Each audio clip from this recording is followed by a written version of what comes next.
Welcome back, guys. My name is Adam. I have with me Hello. and Victor. Hi everyone. Thank you for joining us. Today we're going to talk about Crowdstrike. They went on strike in a sense. So if you heard about the news recently, I think Crowdstrike is a cybersecurity company that basically crashed, I could say, the world. Yep. A lot of companies around the world were affected, like banks and airlines. And a lot of the systems that these companies rely on just basically went offline because of CrowdStrike. So we want to find out whether there's an opportunity to have a look at CrowdStrike because the stock fell about 20% since that incident, and whether there's an opportunity to have a look at this company. So we're going to explore that during this roundtable. But before we jump into that, just a very quick introduction to its business. Okay, so Crowdstrike is a cybersecurity company that is where you actually install a file in your system, either your iPhone, your iPad, or your computers, right? Or for a lot of enterprises, it will be installed maybe even in their server, right? The whole idea is really to prevent cyber attacks or data breaches, which is very important nowadays, right? Because a data breach can cost company millions of dollars. So that's why a lot of companies require all the employees, right, work in some big organization to have this protection in place. And why CrowdStrike has become like go-to antivirus software today is because they are a lot better in terms of detection of malwares, right? In the past, traditional antivirus, I had that installed. Typically, it will slow down my system because when you scan your devices, the whole computer just become very hot. And sometimes every day when you go in, you got to update the file, all the signatures that they use to detect the known malware, right? But nowadays, a lot of attacks, 80%, according to some research, is actually the attacks are actually fileless, right? And meaning to say that you can get a cyber attack without even downloading any software. Wow. Okay. The hacker may used a loophole that in some legitimate software they have a bug, they use it and then they actually enter that through the back door of a legitimate software, and that's what they call it as fileless. And then you don't even know that you got a cyber attack, right? Or you have a data breach without you knowing that, right? So CrowdStrike is really good at this because their system works so well in the sense that because they use machine learning model, right, to detect all these cyber attack, and all this happen on the cloud. So any known malwares or any those that fileless one, right, they can actually already know in the cloud, right? And they can actually apply across the board, right? But in the past, traditional antivirus, you still need to go and update it. If you don't update it, the latest attack or the latest virus, your system might not recognize it, and you might suffer an attack. Got it. And that's why in terms of accuracy, CrowdStrike has been very good. Go to the market, and they can, if there's an attack on certain enterprises, CrowdStrike can actually go in and help you to neutralize that cyber attack, right? So that's why they become very popular, and a lot of companies usually subscribe to their system, right? You just need to go to their website. You can actually sign their Falcon Pro, Falcon Enterprise, Elite, right? Depending on how comprehensive you want your system to be, right? So at the end of the day, you want your devices to get protected because most of the attack actually nowadays happen through your smartphone or even your computer. So you want to get those protected, and that's why CrowdStrike is very popular, and it was installed across a lot of devices, right? And I think about 8.5 million devices that are using Windows got affected because they roll out a file, and this file is called C291.sys. Okay, it's a Microsoft file, right? Basically, it went all the way deep into the kernel of the computer, right? And it is capable of really like disable your whole operating system, and this is exactly what happened. They rolled it out, and this file is actually buggy. I think they didn't test it enough, or maybe their system is not robust enough to do it, and then they just automatically roll out. Because all this app, once you install, you don't need to do the daily update that it used to be in the past. Everything happens in the background. It's seamless, right? And because of this, it was rolled out across the board. 8.5 million devices affected. Airports, hospital, TV broadcasts all got affected. Yeah, it was really funny because you could see like photos on news articles where like you could go to this airport, everything was like the blue screen of death. Which is something like, it's on my computer, but now it's everywhere.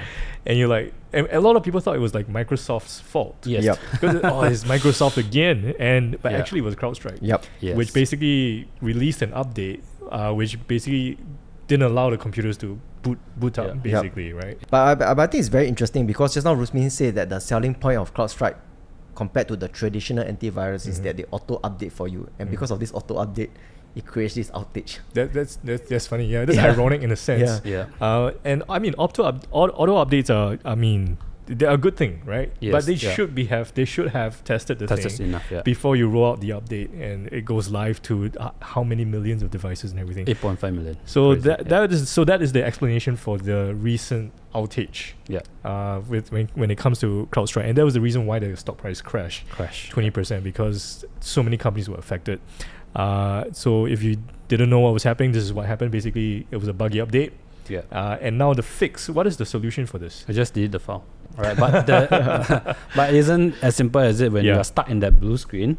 So you need to activate your IT department, right, CrowdStrike guy to come over and do a manual reboot, right? And that actually takes time, right? Even today, the Delta Airlines is still struggling to recover, right? I mean, they have a lot of flights have been actually grounded. So that will take some time for some businesses that are actually badly impacted by this. Because you can't do it over the internet because the thing is bricked, right? So you need the person to come in, find a back-end way to get behind the whole thing and delete that file. That's not easy to do. But actually that kind of shows us that how powerful US is. As in how powerful. They can disable millions of machines. I mean, I think that's the thing with IT systems nowadays, where everything is just so interconnected that one thing goes wrong, everyone's scrambling. It's like, oh no, how do I still remember the days when, I think all of you are old enough as well, when banks were still using, there were no apps. There was no internet banking. Do you remember those days? You had to go to the branch to do your transactions and your passbook and everything. Imagine just this whole thing, just like your banking systems were just gone. I mean, I don't know how that's gonna work, man. It's we're so used to this nowadays. It's a new. I mean, this is the world that it is right now. So that is the short-term implication. There's a fix for it. Teams have to go down, delete their offending file. Things will run back up. Correct. But what are the long-term implications? Obviously, the first thing is reputational damage, right? But that's not so much on the ability to defend a cyber attack, right? But more on like, hey, this company is like, they don't have like a robust system, right? Or the checks and balances. To prevent this from happening, because it's just it looks like a human error to me, right? It's an act of negligence. It could have been prevented. Of course, if they got a cyber attack, cyber breaches, right, that would be a lot worse. Right? But I think there will be suffer a short-term reputational damage. Right? I don't think that is going to cost them. Then will bring down the whole business down. Right? There might be an implication on like some of the existing customer will like come to them and look, you screw up this time around, right? It's not a cyber attack, but it's quite bad. It's as bad as cyber attack because you disable my machine and my operation, my business can't run. I'm losing money. Correct. Right? So there will be a potential damage claims that may be coming for them, right? But obviously with this type of incidents, when you sign up for this type of protection, cyber security software on the devices, you need to accept terms and conditions. So this is where CrowdStrike make it very clear. Right, they say that in the terms and conditions, if you read very carefully, the company is only liable for the portions of fees that are attributed to the CrowdStrike non-performing services. Only the fees. Only the fees which they are entitled to, which is the subscription fees. They are not liable for the damages that happens to your business. That's fine. Right? But whether they can enforce it on court, I don't know. Right. Because I think it will be challenged. I'm sure lawsuits are going to come. I think that's the question we have because CrowdStrike is a leading player in this space. And for the longest time, it's been trading at a premium. Would you say that? At one stage they were in crisis because of the growth slowdown, the 2022 that year. So someone who's looking at CrowdStrike and say, finding there's an opportunity to have a look at this stock, because I mean, if you're into this, cybersecurity thing, because it is a big industry, it's growing. Someone who's looking at this and say, hey, maybe I should have a look at CrowdStrike because it's 20% down, but then they need to know what the risks and the long-term implications are. So one of them is that the damages that could come, despite what the TOC says. I mean, who reads the TOCs? We don't. I mean, companies have to, but they say it's going to be challenged in court basically, and they're going to say, hey, I have all these damages. My planes couldn't fly. You owe me like, I don't know, X amount of $1 billion in damages. So do you think there's a risk that? So there was a news article, I think on Straits Times, that I read that the cost of global IT outage they actually estimated that expert. I don't know how they estimate, but it's about 1.4 billion. That doesn't sound a lot, actually. Yeah, that doesn't sound a lot, right? But it's still counting, right? Yes, Because yes. you look at the Delta, some of the planes are still grounded because of this disruption. And they only have roughly 3.7 billion in cash. Yeah. Oh, okay. Yeah. So that is the estimated cost, right? But I don't think all these costs entirely will go straight to Crowdstrike, right? I mean, a lot of businesses, they do buy insurance, right? Business continuity insurance. They may go and claim that insurance, right? And this insurance player, they also require companies to buy cyber insurance, right? I mean, and not usually not. This insurance company, usually they may, for those companies who want to buy cyber insurance, for example, they require the clients of the insurance company to buy Crowdstrike. Okay, that means basically they have systems in place Correct. to say that, hey, at least then I can insure you. I know you're doing your job to make sure that your business is secure. Right? If something happens, okay, sure, the insurance is going to pay out for that, but you Yeah. got to make sure that you do your end of the bargain as well, right? Yes, Yeah. correct. So because of this, I think insurance might have claims on that side, right? So and for tourists, right? I mean, you may claim from your own travel insurance if you buy them. and all that. Right, so I think the cost will spread out. Not everything will go straight to Crowdstrike, but again, it depends on how tough their clients will want to go after Crowdstrike at the end of the day, right? If they suffer a big time like Delta airline, right, they might like be very upset. They go and bring it to Man, court. I tell you, U.S. airlines, U.S. airports are the I don't say the worst, but if one flight just goes off, is delayed. Yeah. There's a cascading effect. Yes. All the way through, man. It's crazy, I tell you.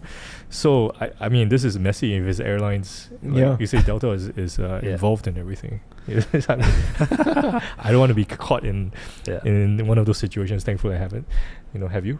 No. Okay. Fortunately, I'm not. Right? But the day when it happens, I think I was supposed to pick up my in-law at the airport, and their flight got delayed because of the snaking queue at the airport. Okay. And it got delayed for like 4 or 5 hours. That's horrible. But they still made it. They still It's just made when it. you need to make those connecting flights, and then you miss that, and then there's a delay It's and gone. a delay and a delay. Well, it's a domino That's where effect. your travel insurance will come in. very handy, right? So I mean, so those are the implications now. So the lawsuits are going to come most likely. Most likely. And the damages we don't know. We don't know, right? But if you look at the past incidents, like what happened to McAfee, they also suffered similar incidents back in 2010, April, that month, right? So they roll out an updates, and that updates they wrongly recognize, when you go to Windows, task manager, you have this service host, right? That kernel level type of access. They actually wrongly categorize it as a virus. So it's a false positive. And that corrupt, I think, millions of devices at that time. So this is McAfee in 2010. Yeah, McAfee in 2010. Yeah. And it affected hospitals, same thing, airlines, a lot of other industry, right? Yeah. So at that point of time when McAfee, this thing happens, right? Their share price tanked about 28%. 28%. Yeah. Okay. But so now CrowdStrike tanked about 22? 22%. At the time, this recording. It's about 22%. Quite similar. Yeah. Yeah, but the thing about McAfee is, if you want to get similar situations, right, is that before they even comes with the lawsuit and everything, right, they are being privatized by Intel. Okay. Right, Intel, after I think around second half of the year, 4 months later. they were Intel actually offered to buy out them for $48. Okay, so that share. pushed so the share price just went went back up again. Okay, so we can't really draw a parallel what happened then, because there was a privatization because offer. you can't see what's the lawsuit behind all this, right? Whether they will get it or don't have, we don't know, because it becomes a private company after that. So what I did was I went to the McAfee 2010 financial result, which was the year where it happens, right? The updates, the buggy updates that happens that year, and I tried to find any lawsuit I brought to them. I couldn't find any, right? And I went to check the signature update of problem, the incident. I actually found out that they did have suffered some impact, and that was mostly through those clients that got affected. I think they sort of maybe give them extension of their waive their subscription fees, right? So they got pushed forward a year later. So the amount of damage that they suffered was only like 6 million. Oh, that's but largely due to the fees that is supposed to go to them. Oh man, 6 million is chump change, man. Yeah. So and that company was like, the revenue was like 2 billion. Yeah. But this is only stop at 2010. You don't know whether the lawsuit will 2011. come after that or so, right? Yeah. I mean, I can give a similar. It's not exactly similar. So, like example, 3M, right? 3M have class action lawsuit, which is a bit different from this scenario. But when the lawsuit happened, the share price started to tank. As the lawsuit keep dragging, right, the share price of 3M start tanking further all the way until they bottom in 2 years' time. So that's about 57% drop. Okay. But they drop also partly because they keep doing impairment for the lawsuits and all this. All right. Right. So you don't know really, because now it's unclear because McAfee was privatized. Right. So there's still possibility that the lawsuit may come in unless you account for all those drop, the earnings. You just reduce the. I mean, they are cash flow positive. You reduce the Crowdstrike cash flow. Yeah. Let's say you be more conservative, you reduce like half or what, then you just do the most conservative valuation. If not, I think we are still at the early stage, sort of, right, to see what is happening. You don't know what's the impact. So all this, I think the short-term impact will be like very obvious. Will be their gross retention rate, right? Which currently they are existing customers are renewing at 98%. So because of this incident, I think this figure might come down, right? They may have to defer some of this revenue to next year, right? Because this customer affected, okay, I'm going to give you goodwill, remedial action, right? So some of these things will go away. And some of the existing customers may reconsider whether they want to sign up more modules, right, with Crowdstrike. And that will affect their net retention rate, which is basically the additional revenue that existing clients are spending on top of what they already have with Crowdstrike. So I think in the short term, this will be affected. That means their growth will be slightly affected in the short term. Yep. Right. Yeah, and of course, right now, some of the clients are already thinking, oh, maybe it's time to change my antivirus, right? They call it EDR, right? Endpoint protection, and detection and protection. So there are other players in the market, and the first one is obviously the biggest one is your Microsoft Defender. Okay. When you buy your Windows, it comes with it. Yeah. So in the way they package it together, so it they are works pretty well. Yeah, they. It was pretty well until it didn't. Until it doesn't. It doesn't. Because Microsoft alone, they have suffered breaches in the past, right, among corporate clients. I think back in 2021, they have 30,000 US companies that were using Microsoft Defender. They have this Microsoft Exchange, they got hacked, right? And a lot of their clients actually had their emails stolen. Oh, right. okay. So there is also. These are all data sensitive. Data breaches is quite severe. And earlier this year, some of the executives in the Microsoft itself, their email were being stolen. Don't know by, I think they suspect it's a Russian hacker. Okay. Yeah, so a lot of state support hackers nowadays. All these attacks come from big government, right? Korea, not Korea. Every time you don't know who it is. Oh, you don't know who it is. Russian hacker, maybe. Yeah. North Korea. Russian hacker, North Korea. All goes to them, right? They don't know. Okay. Yeah. So there are alternatives. Windows Defender is the largest one. They have about 19% market share as of 2022, based on data that I have. Crowdstrike is the second largest one, right? And the reason why people use Crowdstrike because Microsoft failed them. They go to Crowdstrike. Okay. I don't think they will go back to Microsoft. The third player will come in will be Trend Micro. Okay. Right. So Trend Micro, in terms of there was actually independent research done on the effectiveness of your antivirus, right? New gen antivirus, and I think Crowdstrike ranking comes up the fastest in terms of the time to detect. They only take 4 minutes to detect a threat, versus others. Microsoft took 24 minutes. Sentinel one, which I think a lot of people also said that they might benefit, they took 47 minutes. Trend Micro took 65 minutes. Obviously, I'll go for the fastest one, right? So because if you have a new threat coming in, I want my devices all updated in the cloud so that I won't get hacked, right? So, so the alternatives, I think they are still by far the best. Okay. So people might, this is act of negligence. I'm sure they'll learn lesson from it. But the fact is, they still have the best technology, the best product. Yes.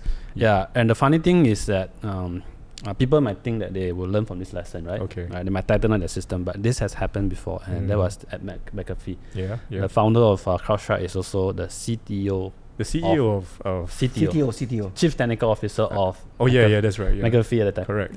at the time of the outage. Yes. So a lot of people say that he didn't make it. Learn from he hasn't learned from it, right? Yeah. But I believe they will tighten it because back then he was at the CTO and his company was bought over by McAfee, right? And he was there for just 2 years. Yes. He left, and then he started this Crowdstrike. So I hope he really learned this from the third time. I hope so. So those are the reasons you bear in mind. Okay, so these are the things that are happening right now. So is there an opportunity to have a look at Crowdstrike? So I think you say the dust hasn't really settled because like as lawsuits pile in, more details come in about that. That could really affect the movement of the prices. How would you value Crowdstrike and all that? Okay, so Crowdstrike is actually a very profitable company, right? If you look at their income statement, their profit might be like very thin. In the past, it used to be losses, but this company is highly cash generative, right? So if you look at 2024 alone, their operating cash flow alone is like 1.1 over billions, right? Free cash flow is like 940 millions. Okay. So this company is actually quite cash flow generative. And if you look at the valuation, you can't use their traditional PE, right? So I use their price to sales as a valuation method, and I work out the numbers. I think if it starts to drop below $200, right? At the time I was recording, it's still about 260. If it drop below $200, I think value will be more. The risk reward makes more sense to really look at this company because the valuation at this stage is still quite rich. After all the last 2 years run up because of the AIs, people are expecting the Crowdstrike to do well, so they had really had on tear the last couple of years until this incident happens. I think for a start their valuation is very rich at the start, right? So right now even if it have fallen, right, because from a very high base it's fallen, it's still quite rich also. So I would want to have better valuation before looking at them. And of course the risk is still there, right? If they ever suffer biggest cyber attack, that's it. Because that is their bread and butter. That's the risk. So fortunately this incident didn't really impact that reputation.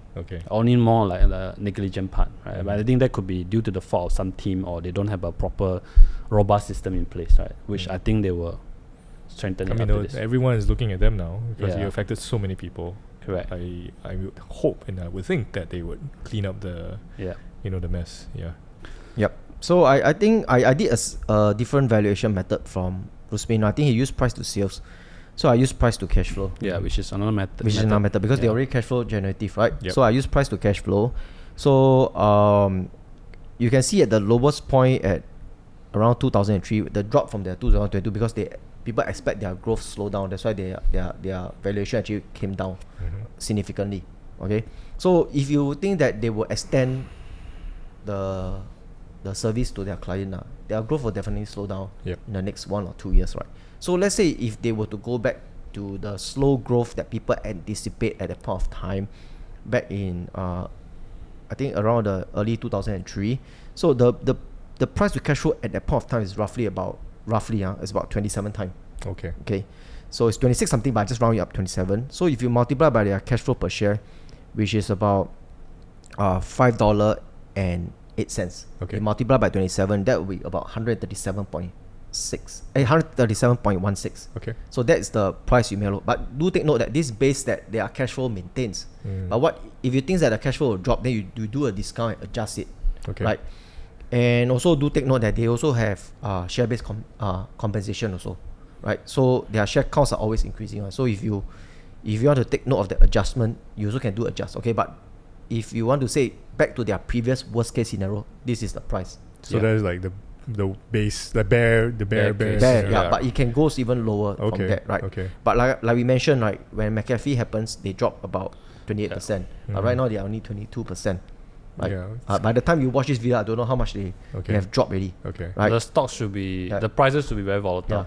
But if it becomes like 3M, which is I know it's a different lawsuit, but when the lawsuit start to drag and they start to do a lot of impairment, then we can see further drop to maybe as low as 57%. I mean, if you're going to like your calculation of its intrinsic value at 137, that's a long way to go from where it is right now. Correct. 50% more. But you must know the time when 3M happens all this lawsuit, people also think that's a long way up, but they drop to the very So what you're saying is the dust hasn't settled. This is a company where you feel it's better to have a wait and see approach. Because I think the good thing about stock market is I read it somewhere is that from the 52 weeks high to the 52 weeks low can fluctuate up and down 80%, Wow. On a single year. That is how the stock market works, and that gives you opportunity. Like you no need to, there's no need rush. right? If you go in, there's a high risk reward, then yeah, you can consider. But of course, based on currently we are looking at, even at price to cash flow, it's not that cheap because the base was a high base, right? Okay. Yeah. Right. So we still want to see, even at the lowest base was 27 time, and the growth, if we were to slow down at the 27 time cash flow, also quite high. Yeah, you get what I mean, yeah, right? Yeah. So it really depends on how the thing pan out. Which you don't get the exact clear picture, but you get the rough. You know that okay, this is really temporary. Some visibility, right? Yeah, some, but not full. Not if you get complete, full yeah. visibility, everything's It's over up. already, yeah. But you need to have an edge, right? You need to react on the probability, right? Yeah. So at this moment, it's still unclear. Mm-hmm. Personally, I feel right. The lawsuit, you don't know whether you'll come or whether you'll not come. Right? If they really guarded by the T&C, that's good. Right? But if they are not, and people challenge, that's another thing. Right? That when the lawsuit announced, they may cause the share price to drop also. So obviously we need to declare our position also. We have no interest in this company yet. Okay, so so we have to declare this upfront, but that may change anytime, right? So at the time of this recording now, we don't have stake in this company. Yeah, but I've been following this company for quite a while. Yeah, you've been actually doing some research on this company. correct. Yeah, I mean for Alpha Lab members, you know that I covered this. I think it was in 2021. Yeah, okay. I remember a few years ago, right? So this incident, I think, coming at a time where it would be actually a lot interesting to look at them again. Yeah. So we are looking very closely. You guys are tracking it. Tracking right? it, right? Previously, we were just we see once a year, we just take a look. Yeah. But right now, it's like as things pan out, we are following the news closely, right? And see, I mean, to be honest, you look at this company won't go bust, right? But it will be affected because of valuation, right? So the key is to really buy at the right price. That's all. Okay. Yeah. Right? Again, not recommended to buy or sell. Yeah. And of course, we have done this, I think, on our last week webinar where we did live. We handled a lot of Q&A. So if you guys want to have the latest one, more timely updates on this type of analysis, you have to make sure that you got so you can just go to the link. We're going to flash out the QR code. It's called fifthperson.com/crowdstrike. And basically Rusmin did like a 90-minute webinar. Nice, quite a deeper dive into this whole thing, CrowdStrike's business, its risks and its opportunities, and its competitive advantages and everything. And of course focusing on this issue. And answering a lot of questions about it. And obviously also other topics. All right. So if you're actually a list subscriber, you would have gotten an email to that free webinar. All right. And then you could have watched it last week. But if you missed it entirely, you don't know about it, if you're not on our list, you can still watch the replay. So we recorded the whole thing, and you can just go to that link, just scan the QR code, and you just enter your email address, and then you can get access to the replay free of charge. All right, watch the whole thing. It's more than an hour long. Rusmin did all that. So if you want to learn more about this, do check out the replay, and you'll learn something as well. So I think this is interesting. I mean, the thing about the market is that all these things always come up. It's like always something to get excited about, in a sense. Like, there's something that's happening now. Have a look at that, and maybe there's an opportunity. Bad news always is opportunity. It's always opportunity. So it's exciting in a sense if you enjoy doing these kind of things, which I know you guys like. So you guys are going to track CrowdStrike for some time. And we just hope more lawsuit to come. As long as the core business is okay, still right? intact, more impairment. Okay. Right. And push the share price down. All right, so that's the way. I don't know. I just go with the flow. When opportunity comes, we will just go for it. You just see what it is. Okay, so again, no recognition by or sell anything. This is just our research about CrowdStrike and its recent shenanigans, what happened. And if you want the replay, just go to fifthperson.com/CrowdStrike. You can get a replay of that webinar that Rusmin did last week. And watch it for yourself. All right, so if there's anything else you want to share? So the moral story of this incident is that don't use Windows. Mac. No death or blue screen. Blue screen of death. Okay, like I said, it's not Microsoft, it's CrowdStrike. It's Microsoft. Anyway, they always do that because I'm a PC guy. These guys are Apple. We are Mac. So they just don't know.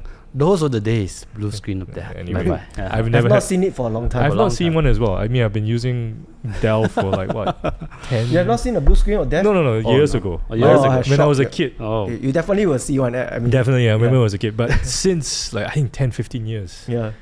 Never. Right, I had it many times when I was using Windows. So I stopped using it. Well, Life-changing moment. Mac. Welcome to Mac. yeah, I mean, I use an iPhone, but never a Mac. Never. anyway, okay, so we digress. That's not the point here. So, again, no recommendation to buy or sell anything. If you're interested, do check out our replay. Just go to the link or the QR code. And I think I hope you learned something. And if you want to learn more, go watch the replay as well. Yep. About the CrowdStrike. All right. So my name is Adam. That's Rusmin. Thank you. Victor, thank you for joining us. Any questions, you can always put them in the comment section. We will answer them for you. And of course, please hit the like button if you like this roundtable. That will really help with our algorithm on YouTube. And of course, subscribe to our channel. Many more roundtables come out, and we'll see you again.